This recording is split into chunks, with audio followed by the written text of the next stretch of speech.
Chapter 22. Mr. Samsa, your wife is suffering from something I can't describe. I've never seen this before. I think she should go to a hospital in San Francisco. There are none close enough that can handle her particular problem. What problem are you talking about? Harper sat calmly looking at the young doctor in his temporary office. The doctor's forehead furrowed.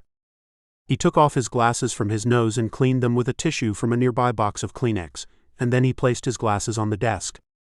He glanced up at Harper and let out a large breath. How could he explain this? Harper notices him for the first time. He's just a little older than him. How old were you when you graduated from high school? Well, I entered college when I was 16. The doctor watched at Harper as if he deserved an answer. I graduated from high school very early and went on to college. If you're asking how old I am, I'm 22. But I assure you, Mr. Samsa, I know my stuff. And Mrs. Samsa is in grave danger if she doesn't get the right attention. I would hope you know something about medicine, because I asked Michael to send me the best and he sent you. However, he didn't tell me you were this young. What does my age have to do with your wife needing care away from here? Liam said, picking up his glasses and placing them on his face. Emily doesn't appear to be well, Mr. Samsa. I've been here a week and she's not getting better. Harper didn't like for Liam to refer to her by her first name. It appeared all too personal for him. It was bad enough that Liam had to examine her, and him being such a young man. I asked her about your wedding night. Harper sat forward and glanced at the doctor. Liam, I think you're getting too personal. I'm a patient man, but you're overstepping your bounds. But I'm her physician, and she asked me to stay on to see that her pregnancy and labor went easy, and I agreed. What did Emily tell you? Only that after the marriage was consummated, she could feel the movement of babies the next day. And that's impossible, I said to her. But I checked her, and the way they are developing, she will give birth in 2 months. Liam took off his glasses again and placed them on the desk as if they were a weight his face didn't want to accept, and he glanced up at Harper over his eyeglasses. I've examined her, and she's pregnant just as she said. Have you noticed that she's unusually large for a woman who's pregnant for only a week? She's pregnant? She should have told me, Harper said with a broad smile. Yes, did you hear me? She needs to go to a hospital because something is happening to here that's impossible for me to understand. I would need more help. I want my colleagues to examine her. I can't allow you to do that. She stays here. My hospital will be ready next week. You can take care of her there. Have your people flown out here if necessary. I can't do that. They can't leave their patients to come here. Where will they stay? Then find a way, or you do it alone, but offer them anything they want. I have to talk to my wife. Harper smiled as he strode from his library. He had given temporary access to Liam. He reached the stairs and, bounding up to the second floor, he ran to their bedroom. Opening the door, he found Emily walking around. Why are you up? He strode to her and passed his hand over her stomach. I feel great. I ate enough this morning to feed a whale. But I had this craving for raw meat. Can I have that next time? I would have to ask the doctor, Harper said, absent-minded. All he thought about was that Emily was pregnant and how happy he is. He seems to think that he has to protect me from something. I tried to tell him I'm okay and there's nothing wrong with me. Angela said that I'm fine. Angela isn't a doctor, Harper said with a raised eyebrow. I know. That's what Liam said when I told him about Angela and how being married to a werewolf. You told him I was a werewolf? Harper's eyes grew large and he paced around the room. Yes. What was wrong with that? It's the same reason I didn't tell you. He must think you're mad and that I'm keeping you against your will. How could he think something like that? Can't he see how happy we are together? It doesn't matter to him. All he sees is that I'm preventing you from going to his hospital in San Francisco for some reason. I think he's in love with you. That's just ridiculous. She touched Harper's unshaved face, raking her fingers through his dark, soft light beard. What's ridiculous about that? I fell in love with you when I saw you walking down that stairs at Elizabeth's home. Why didn't you tell me? She said, smiling at Harper. I was afraid you would reject me. I was afraid you thought I wanted you for one thing only, and not someone I could love. Emily reached and hugged Harper. She kissed him, and he rubbed her stomach. Is it too soon to have movement? I feel a leg and arm, Harper said, laughing. He kicked me. Then he placed his ear to her belly. I hear their heartbeats. Liam said that he heard 3 heartbeats, Emily said.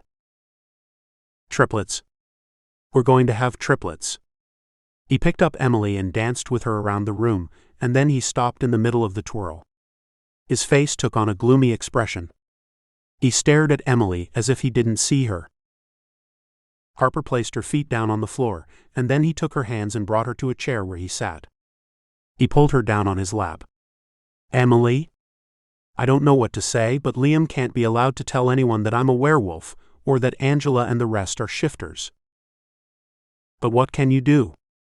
He knows already. Well, not really, because he said he didn't believe in werewolves, Emily said, watching warily at Harper. I can't let him leave here, Harper said, staring into Emily's eyes. What do you mean he can't leave here? You wouldn't. Her hand flew to her mouth. No, Harper. We can't start life by killing an innocent man. No. I wouldn't kill him. But there must be a way to keep his silence. But I haven't thought about it yet. I should speak to him. Maybe he would see we're happy and we're going to have a family. If you could demonstrate how you can shift, then he would know. I'll let you try to convince him first, but I can't promise you anything if he tries to come between our happiness. She held Harper's face. We can't be happy if you kill him. You're not that kind of man. I'm not a man, Emily. You have to understand that. I'm a werewolf and I kill. But you kill not for the sake of killing. You've done it because it was necessary. Because you were threatened and because you were trying to protect me. There is a difference, you know. I thought when I came here I wouldn't have to kill my kind. I thought I would be at peace, but now I'm threatened with losing you. You will never lose me, Harper. I'll just tell Liam that I'm not going to any hospital. I'm staying with my husband. Emily rose from Harper's lap. She kissed him and felt his rise through her gown. None of that. Only a few more months, she cautioned. And we will work on another litter of pups, Harper said. They're babies, Emily said, scolding Harper. You see them as werewolves, I see them as human. It doesn't matter, Harper said, standing. I have my family and that's all that's important. Did Liam say whether they were males or females? Does it matter? No. Not really, but he won't be able to tell until you get the equipment he ordered for the hospital. Ask him to stay, Harper. We need him. He's a very young man. We can't expect him to live out here with no females to occupy his time. I wonder if Angela can introduce him to one of her work cat friends, Emily said with a sly smile. We can't do that? Can we? Harper said, matching her grin. Well, it would keep him occupied, and he could stay until the babies were born, Emily said, leaning to kiss Harper. It might work. Do you think Angela would help us out? She can always say no, Emily said, smiling broadly because she thought that was the answer to her problems. Find Liam someone to keep him interested, and prevent Harper from being jealous of Liam, which could prove fatal. When Harper left his bedroom, Michael was calling him on the phone. Chapter 23. What is it this time, Michael? Michael's voice raised, and Harper suspected that something was wrong. He appeared to be out of breath. Have you been out jogging? You know I don't go out for the physical stuff. It takes up too much of my time. Besides, people die doing all that running and jumping. If I die, I want it to be with a heart attack in my bed. If you know what I mean. Come on, Michael, tell me what you called about. Elizabeth filed a suit against you claiming you were the father to her unborn child. I'm not the father, Harper said with a raised voice. I know that, but you have to prove it. I don't have time for that. Emily is having a baby, I mean babies. It's at least 3. And thank you for sending Liam. She hasn't been with you a good week and she's pregnant? I was wondering about that too until Angela, a female shifter who explained to Emily about how long it would take her to give birth. It appears I can impregnate a woman overnight. Another benefit of being a werewolf. That's what Elizabeth claims. She got pregnant the first time you touched her, Michael said. Her claims are bogus. You know that. You tried to warn me about her, but I wouldn't listen. I'm listening now. There's something I have to say about Liam. Michael cut him off. Yes, he's a wonderful young doctor. He came widely recommended, Michael said. There's just one problem. He knows too much, and he's infatuated with Emily. Come on, Harper. He's too professional to do anything, and Emily is in love with you. It's not Emily I'm worried about. The man is my age. You're just too protective. I should have sent an older man, but Liam is younger, and he's better suited, and I thought he may be open to understanding your particular problem. The only problem I have is him. You aren't going to do anything. No. Why is everyone asking me that? Have I changed that much? Do you want me to answer that, Harper? Michael said. There was a deep silence between them. What are you going to do about that bitch? Now that doesn't sound like you, Michael. I know, but people can change you, Michael said. Harper thought about what Michael was trying to make him understand. Had he changed so much that he didn't know himself, and he didn't know what he would transform into from his experiences being a werewolf? Give Elizabeth what she wants. I have plenty of money. If you do that, she will continue until you're broke. She's vengeful, and she's not going to stop, especially since she knows you married Emily. Who knows what she'll do if she discovers that Emily is pregnant? She can't be trusted. Give me a few days. I need to take care of something, Harper insisted. I hope it isn't Emily's doctor. I will never forgive you if something happens to Liam. I don't think he has ever had a girlfriend. He just works all the time. That's what I'm going to take care of. I'm going to find him a distraction until my babies are born, and he can concentrate on a woman and not my Emily. When Harper walked into the dining room after a long conversation with Michael, he heard Emily's voice. She was sitting at the table and eating her lunch and laughing with Liam. He stood longer than he should, listening to their conversation before he opened the door. Where did you and Mr. Samsa meet? Emily looked up from her plate of broiled salmon and vegetables. She was just getting started.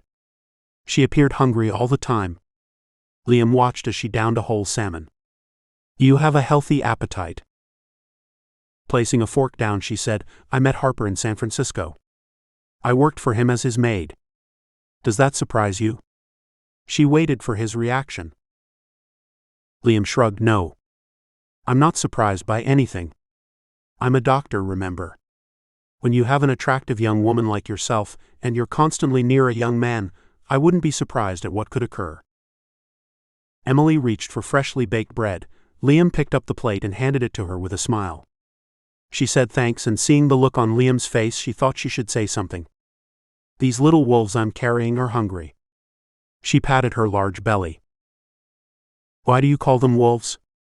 Liam questioned as he watched at her. Because that's what they are. Wolves. Pups. Don't you think there's something strange about you referring to your children as wolves and pups? Liam questioned. What should I call them? They aren't children in that sense, and they aren't wolves, but they are my babies, and I can call them what I want. Harper said they're pups.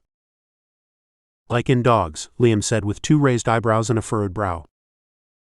No. Not like dogs. They are werewolves. I think my wife explained to you what they are, Harper said, stepping into the dining room and closing the door behind him. It was then Liam noticed something different about Harper. His eyes had a tendency to change with his mood. There was a reddish color to them, his nostrils flaring. And now he wore a serious, sour look on his face. Liam for the first time realized that he was dealing with something unusual. Something he knew little about. Harper stood behind Emily, pushed her hair to the side, kissed her on the shoulder and then her cheek and sat on her left-hand side. He leaned to look at Liam. "When are you leaving?" His voice cold and flat. And then he shot Liam a closed smile. "I thought you wanted me to stay on until your babies were born. From what I see, that will be in 2 months if Emily doesn't have complications. I would suggest that you take her to San Francisco, where she can be checked out thoroughly. You've given me your assessment before, and I've given you my answer. Don't you think we should hear what Emily wants? It's her babies and her life at stake." Emily looked back and forward, wavering her gaze between Liam, her doctor, and Harper, her husband. She sees something in Harper's eyes she had never seen before. It was jealousy. How could he be jealous of Liam? Then she saw something in Liam's eyes. He lowered his eyes when he spoke to Harper about her. He didn't want Harper to know that he was indeed infatuated with her. But Harper knew this all along. And that's why he wanted him gone. "I have to go to San Francisco, Emily." He held her hand. "If you need anything, I'll be close and I can get back to you soon. However, I might be gone for a week." "You can't leave her in this wilderness and pregnant for a week," Liam said, raising his voice in panic. "You'll be with me and I have Angela," Emily said, watching at Liam. "Go, Harper, and take care of your business. I'm strong. Don't worry about me." Harper stared at Liam. Emily had made her decision, and she wanted Liam to stay. "When Harper returns, then you can go, Liam. If something happens, I have Liam here to help me." What can be more assuring than that, Harper? Emily felt good that she had solved that problem. Harper didn't want to go, but Michael stressed how crucial it was to be in San Francisco to contest Elizabeth's claims that he was the father of her child. Emily looked at Harper, and he stood and took her hand. "You will have to excuse me and Emily, Liam. I have something to discuss with my wife before I leave." He glanced at Liam as he led Emily to the door. Once it closed, he raised her and cradled her in his arms and stepped up the stairs, careful not to hurt her. He brought her to their room and closed the door. "Will you be okay with me leaving you?" "I'll be fine. Liam is with me." "That's what I'm afraid of." "What do you have to worry about? I don't see other men. I see only my werewolf." "That's because there are no other men around you, and now there is Liam." "Why would I want a man when I can have you? You make me feel safe and you make me happy, Harper." She kissed him, and the heat of her body pulsated through him. The kiss heated his manhood, yearning to enter her again. But he knew he could not. At least not now. Harper had wasted too many nights worrying about how painful for Emily it would be for him to enter her warm, soft, tight opening. He lost that time. He could have taken her out on a date. Now he could kick himself for being ill-informed. Just when he's happy beyond anything imaginable, he has to leave the woman he loves. He had grown tired of Elizabeth ruining his life, and if he didn't take care of this now, who knows what trap she would lay for him in the future. Harper, feeling thankful that he found out about Elizabeth before she completely ruined his life. Now to take care of the situation and keep it from Emily. When Emily had called Angela to her home to discuss finding Liam a girlfriend, Harper was driving up to his office building in San Francisco.